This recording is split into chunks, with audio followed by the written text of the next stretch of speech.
Welcome to the Six Figure Personal Stylist Podcast, the ultimate no BS business podcast for ambitious personal stylists ready to build a six-figure and beyond personal styling business.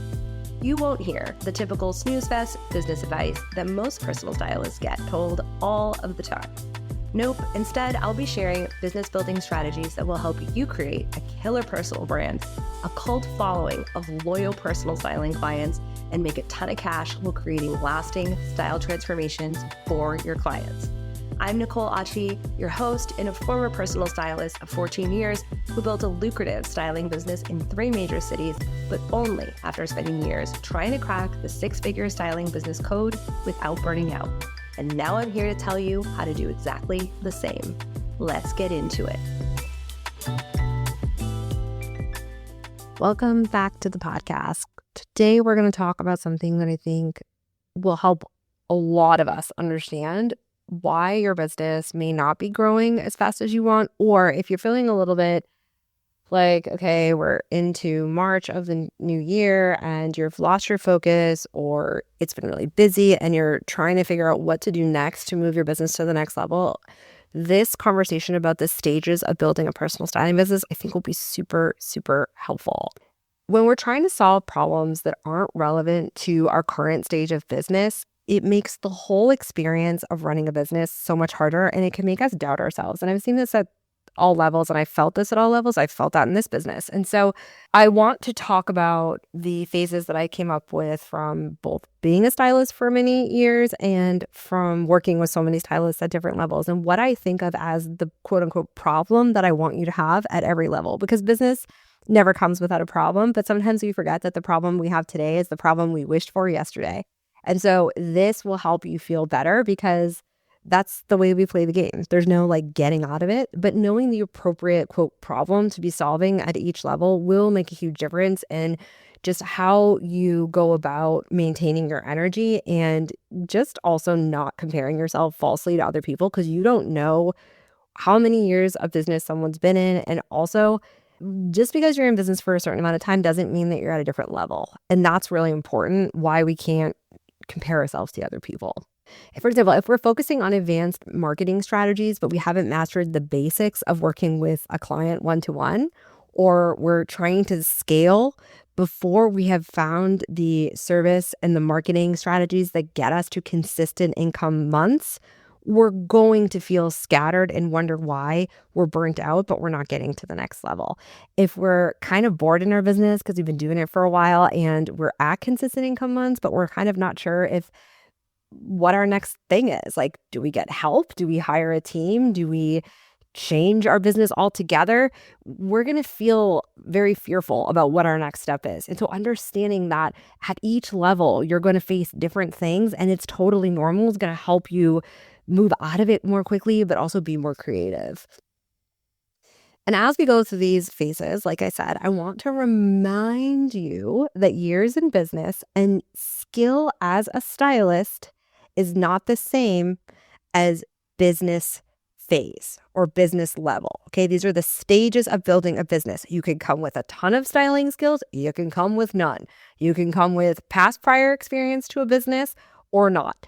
But either way, just because you have a lot of time with a website saying you're a stylist or working with people maybe when you worked in retail doesn't mean you have all of the things you may need, or it's super clear what the next level is going to be in your business, okay? Because I've seen stylists hit the growth phase, which is phase 2, in 6 months, like my client Barry, who you've heard on this podcast back when I launched.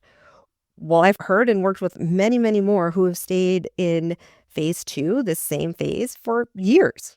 Barry went from mastery, phase 1, to growth, phase 2, in 6 months. Not everybody does that. There's a whole bunch of reasons why that was the case for her. And there's a whole bunch of reasons why I see this with stylists all the time that get to that phase. And then I see people that have been doing this for a long time and are still trying to get to consistent income months. And so what matters is mastering the key skills and challenges at each phase before we move forward to the next one, not on being overly hung up on the years it took us to get there. I can say that myself, as I've talked about ad nauseum on this podcast. It took me 6 years to hit 7 figures. And I think it took me so long because I had so much shame about how long it was taking me to get to the next level. Instead of someone breaking it down like this and being like, hey, maybe just focus on this problem for right now. And we can worry about all the other problems later and you'll probably get to the next phase faster.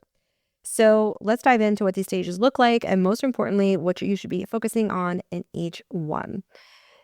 I want to briefly, before we get into the official stages of business, talk about the pre-launch phase.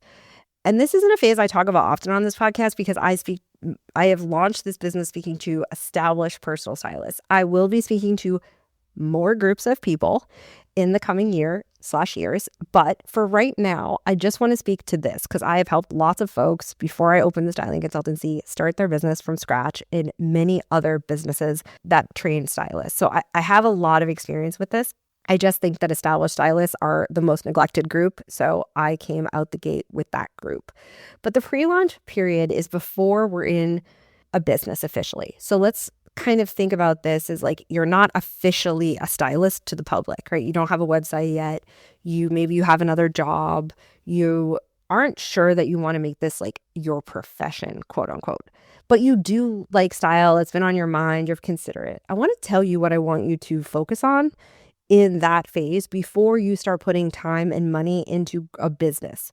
Because after just launching Income Accelerator again this round, I talked to a lot of stylists and I have had a lot of conversations qualifying stylists and saying, you know what, you're just not ready for this program. And I think there's a big misunderstanding that like just because you have a website and your friends and family or whatever have worked with you, that like you have a business. You can have your own bank account, you can have everything, but you don't have a business if people are not hiring you that are not your friends and family. And so I think we don't set people up to understand what kind of skills they should be getting while they're waiting to have the time, the money, or put their focus solely on a business, because it's not fair. Building a business is hard. And I think most people can do it that really care about personal styling, but it's not about whether you can do it, it's about if you want to do it. Because what we learn when we become stylists is not everybody wants to style strangers. That actually maybe what we liked about styling was that we knew our friends and family and we enjoyed time with them. And that may not be the case, but I think that just to save everybody the heartache and also to save you, if you're in this phase, later on, you're going to have moments of self-doubt because that's how it works when you try something new. If you get in the pre-launch phase kind of milestones I'm going to talk about before you launch a business, you're going to feel much more confident in your choice to have launched a business because you will have done all of the due diligence that it takes. And I think a lot of people sit in this like unsure, neither in nor out stage when they first launch a business because they haven't done some of the work and now the pressure is on to be paid for it. And they don't even have the skill yet of styling. So you want to make sure before you launch a business as a stylist that you have the skill part of being a stylist down. And what I see is sometimes when we come from the retail world, we think, well, then I have all the skills. But you want to be able to do that to each of the things I'm talking about outside of the store and outside of friends and family and outside of like safe people. You know what I mean? Because the store is going to bring in the people on its own, right? But you are going to have to learn how to approach people and have conversations with people that doesn't have the benefit of the retailer you work for. And if you're someone like me who came from like a normal quote office job, you probably don't have that much experience styling people to begin with. And so trying to launch a business like I did before I had the experience, don't recommend that, was very overwhelming because instead of being able to say like, okay, right now I'm focusing on the styling. And then once I get these milestones done, I'll focus on the business. That would have been way better for me in terms of building my confidence and also saving money. Because I was putting money into like websites back in the day when you couldn't like get a template or use Canva well before I was ready. And then thinking I was like, you tend to like lie to yourself and think that you're failing in business when like actually you just have a website. Like you have no skills in a website and you're like, why isn't this not producing money? Like that websites don't make us money. Messaging does. So when you're in this, I'm thinking about it, I don't know if I should commit phase, you want to make sure you know how to do the basics of a closet edit, a shopping session, online and in person. I would recommend you getting your start in person, even if you plan on going virtual. And then styling sessions or lookbooks. So actually putting the outfits on people's bodies and also like making those outfits, either taking photos of them and putting them in like a Canva document for someone, or taking individual pieces if you shop online for them and putting them into fully styled looks again in Canva. You don't have to buy professional software until you're ready. At this phase, you want to practice with friends and family. You want to say, hey, mom, can I help you edit your closet? Hey, sister, hey, sister's friends, hey, whoever. The best you can do before you launch a business is have it worked with people one step outside of your friends and family. So maybe your sister's friend or your mom's friend, or I worked with a lot of my mother-in-law's friends, but people that like you don't know well, but you know comfortable enough to like practice with, right? And you're still going to give them a lot of value because they're probably not going to sit around and do their closet without somebody there to hold their hand, right? So don't be shy about asking this. People love this. And a lot of people really love helping out people that are starting their business. So just in exchange for a testimonial can be so helpful. And also, you're going to feel so awesome launching a business with testimonials under your belt. Trust me. So you want to make sure you're getting your closet edit, styling sessions, and shopping sessions in person down to 3 hours or less. Okay. Do not launch a styling business when you're still doing 17-hour closet edits, my loves. Okay. 3 hours. 3 hours for everything. This is going to shock some established stylists too. So this is what someone told me the other day.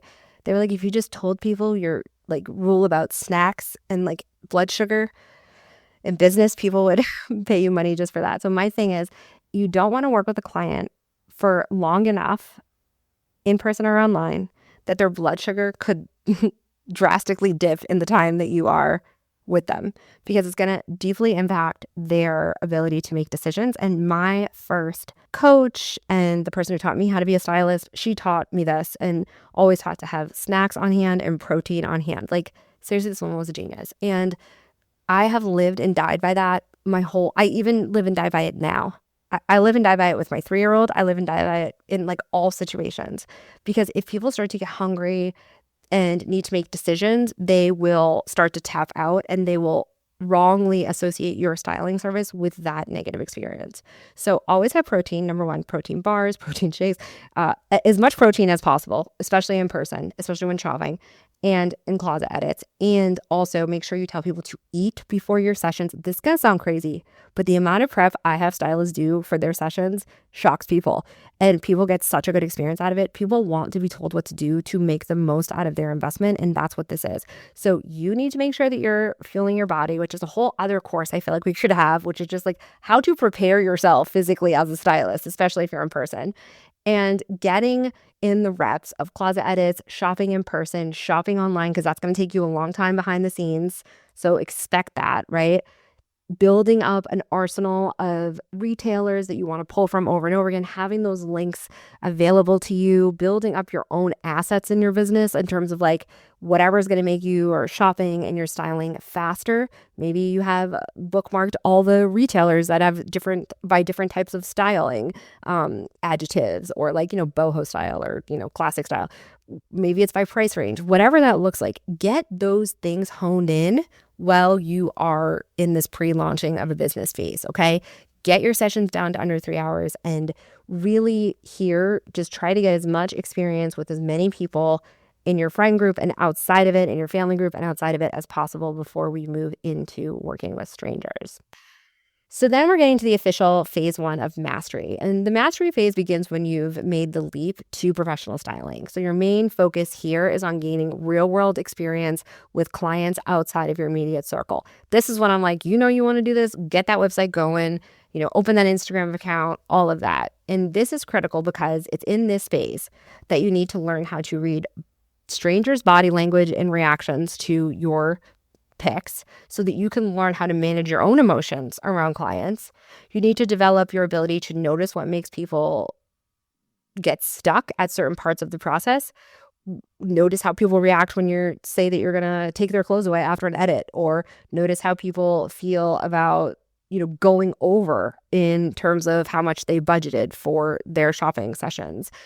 You need to be willing to do maybe some unpaid opportunities for exposure. And there are better and worse ones here. A really good example of this is like do lives with other service providers on Instagram. Like do things that help expose your accounts, your business to new people, and do it for free and do it expecting nothing out of it except for the experience, because that exposure alone is great. You don't need to start paying for those things until you really have mastery over working with strangers. But there's no reason why your business doesn't have to be perfect to start getting in front of more people. And so your goal in the mastery phase, okay, this is what is going to be the focus, is to work with as many different types of people as possible outside of your social world who you can get experience from, okay? You can start by doing an hourly rate. You can start by doing it for free. It's up to you how you want to do it. You can do 2 people, then raise the price, and 3 people, do 4 people. But you want to get as many different types of people in different professions, different stages of life, different body types is so important, especially to like in the friends and family and like the pre-launch phase.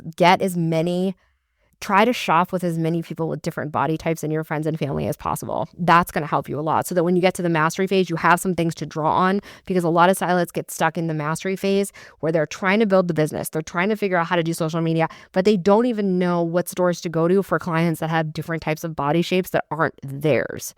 And that's important. There's tons of stuff on YouTube about this. There's tons of information about dressing different body types, and like take notes, like make a little notebook for yourself, so that when you get to this mastery phase, you're able to help for a minimal or a mid-tier kind of price folks that are outside of that group. How are you going to get to these people? You're going to ask you're going to do your friend's sister styling in the pre-phase. And then once you work with her, say, hey, do you have any colleagues at your work? Or do you have any friends that I could, do a closet edit with? Do you have any friends that would want me to shop online with them?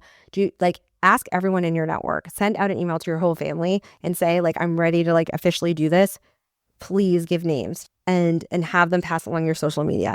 You really want to be asking for people outside of your groups of friends and family. And the best way to do that is to get one phase outside of your friends and family and then ask those people for recommendations, okay?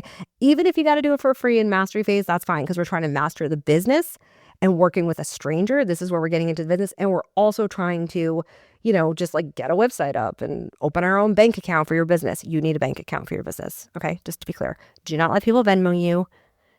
At best, you can do PayPal, but you're going to be so happy later on that you have that account set up and everything is clean for your taxes. So mastery phase, the goal here is to get as much experience with as many types of people, because what you want to know, okay, I'm ready to get out of this mastery phase is, number one, you can do those sessions in your sleep, those basic styling sessions we talked about.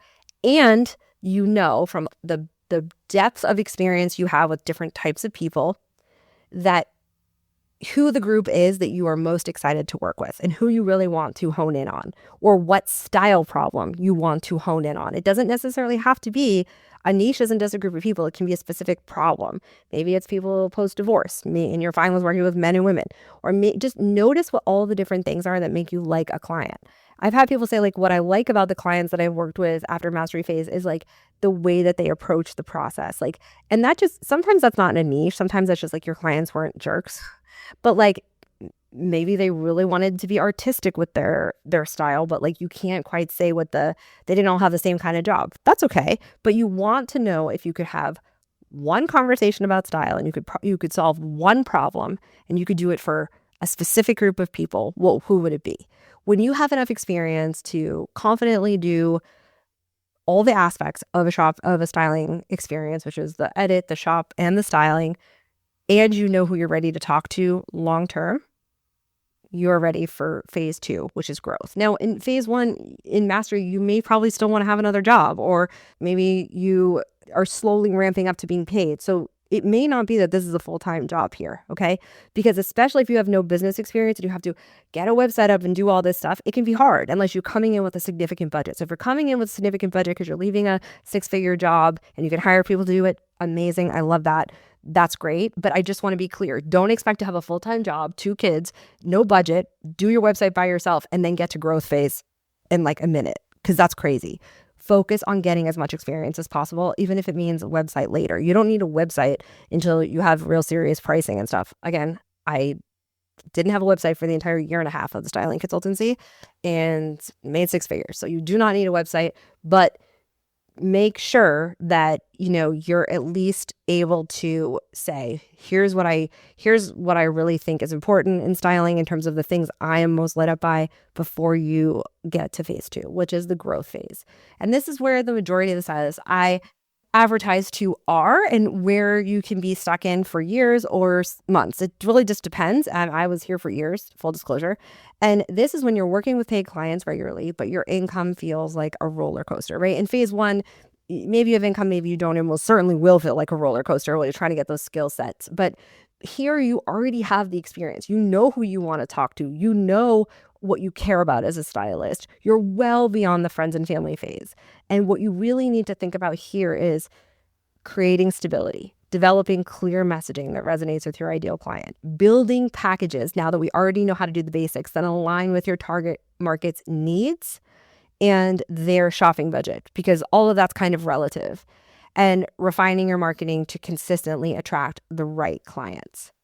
So this is where Income Accelerator, my program, is written for, because you can have a ton of experience and you can just have a little bit of experience. But all you really need at this phase is to really know who you want to talk to, because that's how you get your marketing sharp. That's how you build the right types of services. That's how you can create services that don't look like everybody else's, right? You have enough experience in the styling industry to be able to do those things. And what the key factors are of success in the growth phase and this is how you're going to know what will make the biggest difference to you getting to phase 3, which is where everybody wants to be, is what content gets the most engagement, what do your clients say they want more of, and what problems do your ideal clients have that they are most preoccupied with and lead them to hire you. That is the information you want to really be combing through at this stage of business. Most people are like, I want to scale, I want to do this. And so they're ready to go to a group program. But if they can't sell their one-to-one, which their ticket price should be high enough and their number of clients they can even take a year is low enough, you can still have energy to market your business. You can still have, if you're looking at the right things. People try to get to a group program, which I'm not saying you can't get to, but a group program won't take away a lot of your messaging problems. Like if you can't get one person to buy from you, you're not going to be able to get 8 or 10 or 20. Because it's a skill set. It's not just the right words. It's a set of skills and ways of interacting with your audience. If you don't know the right way to talk about the solutions that your ideal clients are most obsessed with that gets them to buy, it doesn't matter if it's one-to-one, a group program, a PDF, no one's going to buy it. Because it's a skill that you don't have. It's not just about changing the chairs on the Titanic deck and hoping it doesn't go down, right? You have a fundamental problem that a group program isn't going to change. And so when you're really aware of like, how am I creating content that speaks to these people? Am I getting in environments with them? Am I understanding them? That's why you really have to care about the group you're going into, because you want to think of them as like people you study, right? And when you think of it that way, it's way more fun too. So what you really want to consider in this growth phase is sometimes it feels like you have to slow down a little bit to speed up, because you really want to stop working with just like anyone that will come your way, right? We want to get you really dialed into the right people. So every time you're working and you're talking to clients, you're talking to the right people, it's helping you get ideas for messaging. It's helping you get your marketing better. Your whole business works as an ecosystem, like we talked about a few episodes back. And so that's why growth phase is hard. You have to slow down to speed up. And lots of stylists don't want to do that because they think that it means they're not being successful. They're wrong. It's how you get successful. It's how it happens. There's no other way to do it. And if you want to stay in one-off packages in the growth period, you can. I recommend you play around with one larger styling service. So it's like, the closet edit, the shop, and the style together, and learn how to message that. Because some people find that when their price goes up, they all of a sudden can't talk about the service so great. So you really want to think a lot about how are you developing messaging that hits specifically to that person that you want to work with, to the problem that you want to focus on, and to learn and think about different ways to say those core things in your message that makes people listen. And you have to try it for a while and you have to be consistent. But if you can go through this uncomfortable phase to get to the point where people are like, what to say to get people to hire you, it's a game changer. And then you have a lot more freedom when you go to phase 3, which is the expert phase. So what's so interesting about the expert phase is that everybody wants to be at the expert phase before they've done all the things they need. Because the key to phase 2 is that you have to get yourself to consistent income months. Because in order to be in the expert phase, which is really the scaling phase that people are trying to get into so fast when they haven't mastered the foundation of their business, you need to have consistent income months. So this is phase 3, where people are fully in their expertise. Doesn't mean that everything's perfect, doesn't mean that they're even earning as much as they want, but they're probably at 6 figures. A lot of my clients in this phase are. And when I say consistent income months, I don't mean that every month you make $10,000 or $50,000. I mean that like overall, you know that there are sales coming in every month. It may not always be the same amount of money, but you're consistently knowing that like you're gonna have sales this month. And you may have those fluctuations, but we don't need to worry about, I have no idea what to say to get people to buy. We're out of that phase by the time we're in phase 3. Because if you can't get to that point, then being in this expert phase and the things I'm going to talk about, you don't have any foundation for it. And so you'll never be able to make traction. And again, this isn't about making specific amounts of money. It kind of is irrelevant. I would say that by the expert phase, you want to, you have to be paying yourself. You have to be able to know what to say in order to have people come to you. You have to have some money left over to, hire some help.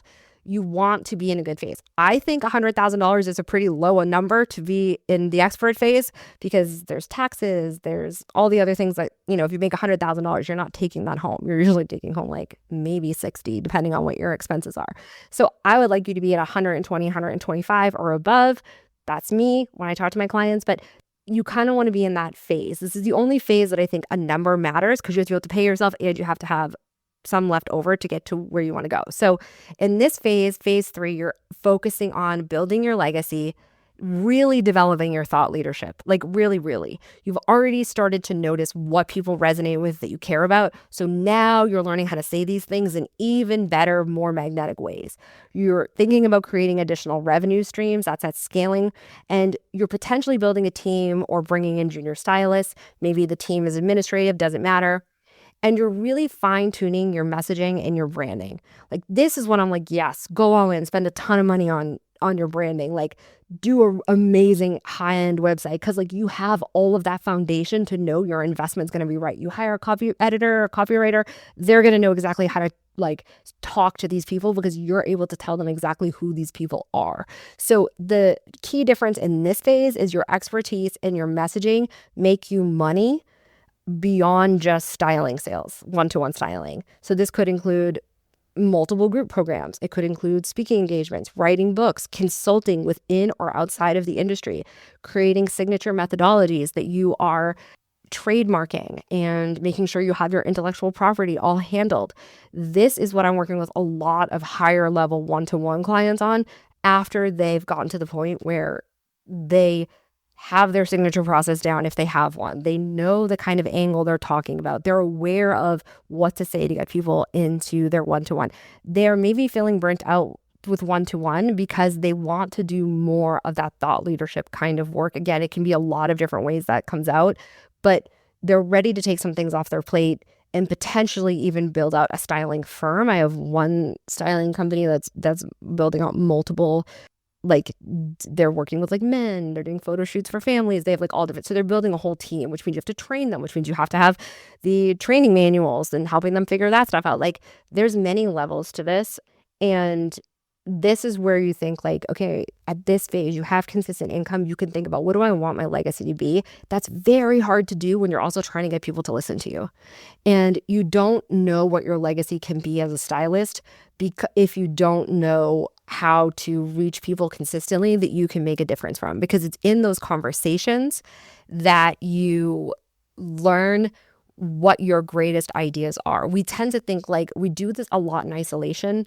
but when we step outside of ourselves and we get really connected to our market, that's when we really learn like where our greatest contribution can be. It has to, of course, come from us and the things we're interested in, but this is why you need to have a certain level of experience before you could be creating signature methodologies and programs and investing in getting things trademarked, because it's a lot of money. So when we're trying to go to, a different phase of business, before we've mastered that phase, we will create problems for ourselves that we will blame ourselves for when we just didn't know that we're trying the wrong problem. And I think it's also helpful to know what these phases are when you're thinking about making an investment and think like, is this going to move me to the next level? Now, these are pretty broad. That's why I teach frameworks and not plans to people, because I'm not saying you have to work with a certain amount of people. I'm not saying you have to have a certain price point. I'm not telling you anything except for what the sort of problems are at each phase you have to figure out, okay? And I think that is the best way to help stylists sort of stay focused, but also not create a bunch of clones, because that is a problem right now. Everyone sounds the same. Everyone's sort of saying the same things. And that doesn't mean that there's anything wrong with the message as itself. It just means it's going to be harder for you to move past the levels. And the people that move throughout these stages the fastest, like my client Barry, for example, they really are able to comfortably, they work really hard. I'm not going to lie to you. And they also are okay with standing out, even if it's not perfect, even if it's not completely polished, because your business is a dialogue with your ideal client. And the more comfortable you are with that, the faster you get through all of these stages. Trying to skip ahead will lead to burnout without being booked out. And so I want you to think of it as like building a house. You got to master your foundation, get in the reps with all kinds of people to figure out what you like. Growth, you want to start building the structure, the walls, the plumbing, not always the sexiest part, but like literally critical to the whole thing, working. And then the expert stage is where you kind of add those finishing touches that make it memorable. And I'm not saying you cannot make an impact at every stage, but you'll make the biggest impact if you're focusing on the right things, okay? Because when we focus on the wrong things, we're so overwhelmed that we can't be like the solid base for our clients to have the transformation they need. I want to remind you that your success in this industry isn't about racing to the top. It's not about having the biggest Instagram following or TikTok following. It is about building something sustainable that serves you and your client. And when you focus on mastering the challenges of your current phase without rushing to the next one, you'll hear yourself better to know how you can make the biggest impact, because you and what you like do matter. Sure, there's parts of this that are uncomfortable, and I definitely point those out so that you guys know it's normal to not feel like it's puppies and rainbows and like perfect all the time growing a business, but not because I want you to be uncomfortable all the time, because I want you to know like, oh, that uncomfortable feeling, it doesn't mean you should stop. That's all. Like, it's totally okay. And I want to thank you for tuning in today and remind you that you will like your clients when we say to them, when they want to get to a new type of style for themselves and they want to feel more self-expressed, they're going to have to feel a little uncomfortable. They're going to have to go outside of their comfort zones. They're going to have to learn new skills that will require them to be perceived in public, maybe wearing something or acting in a way that feels foreign to them, and nothing has gone wrong, right? We tell our clients that you might have to feel a little uncomfortable. You have to get out of your comfort zones. You have to try new things. So don't you. So the growth phase is a lot about that. And that's why I love the growth phase. It's why I work mostly with stylists in the growth phase. I have plenty of clients one-on-one that I work with in the expert phase, but the growth phase is the part that I talk to the most because it's the hardest. And it's also the most magical if you let yourself think of it the way you think of it for your styling clients. So I hope that's helpful. I will talk to you next episode. And hit me up on Instagram. Let me know your thoughts on this. Thank you so much for hanging out with me. It turns out that social proof is actually pretty important. So if you could help me out, I'd so appreciate it. If you just had a quick free moment and could leave me a rating or review on the podcast app, that would be killer. And even better, if you wanted to share this episode on Instagram and tag me, that would totally make my day. And it would bring so much more awareness to the podcast and would help other stylists just like you who are looking to build lucrative styling business, because the better each of us does, the better all of us do. Thanks for hanging out with me, and I'll chat with you next time.